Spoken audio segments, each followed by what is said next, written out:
Florida East Coast shipping containers in the new scheme in HO scale. Coming right up.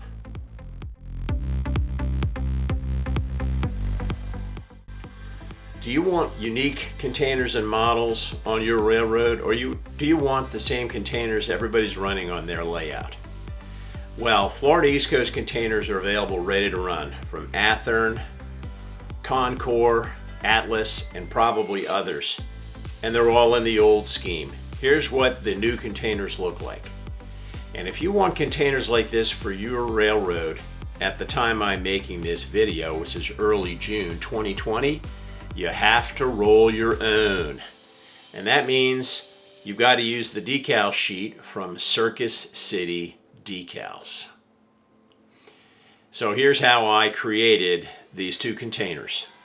First, here's a picture of the Circus City decal sheet. You'll see that it has enough decals to do two, and exactly two containers. There are no extra decals on there, really. So don't mess up. However, the decals are pretty tough. I had no problems with them. I didn't lose a single decal. Now, one peculiarity about the sheet is that you have to complete the serial numbers for the containers on 4 places on the containers. The new containers are all in the series XFEU 669, followed by 3 additional digits. And you've got to grab 3 digits from the randomized groups of digits provided by Circus City in order to complete those serials. In terms of research, I checked railroadpicturearchives.net, and there were over 1,000 pictures of FEC containers on the website, and none of them were in the new scheme. The only pictures I could find were 3 from FEC website. Well, 1 from their website, 2 from their website, 1 from their Facebook page. But I think they were enough to do the project. For this project, I started with 3 Atlas undecorated Jindo 53-foot containers, which is the right model for this model of container for this project. Unfortunately, the Atlas containers I got didn't come with any of the door bars for the door side, any of the locking bars. So I had to make those out of stretch sprue, but I think they came out pretty well. Also, unfortunately, my first step in this project was a misstep. After gluing the floors on the containers, I shot them with silver paint as a primer, which is what I usually do, but this was a new can of paint. I thought it was flat, it was gloss, it went on way too thick, and it obscured some details. So just keep that in mind, be careful. If you are going to prime a silver paint, make sure that it's matte silver. You know, I paint my models with Montana Black graffiti spray paint, and Montana Black has a really good color match, dark indigo, and that's what I used for this project, decanted it out of the spray can, and then I sprayed it on in my spray booth.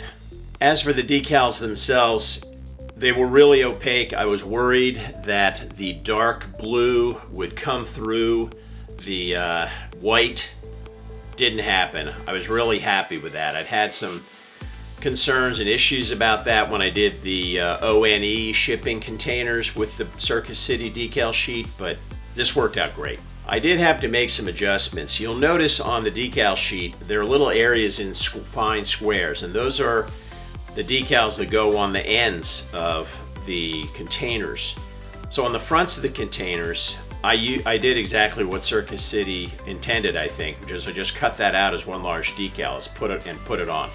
I thought they could have been spread out a little bit more, but it looked okay. I was satisfied with it. However, on the door ends, there was a missing decal, so I had to cut that in half and reposition it to make space for the missing decals, especially for the missing hazard placard that's on the door end of the containers.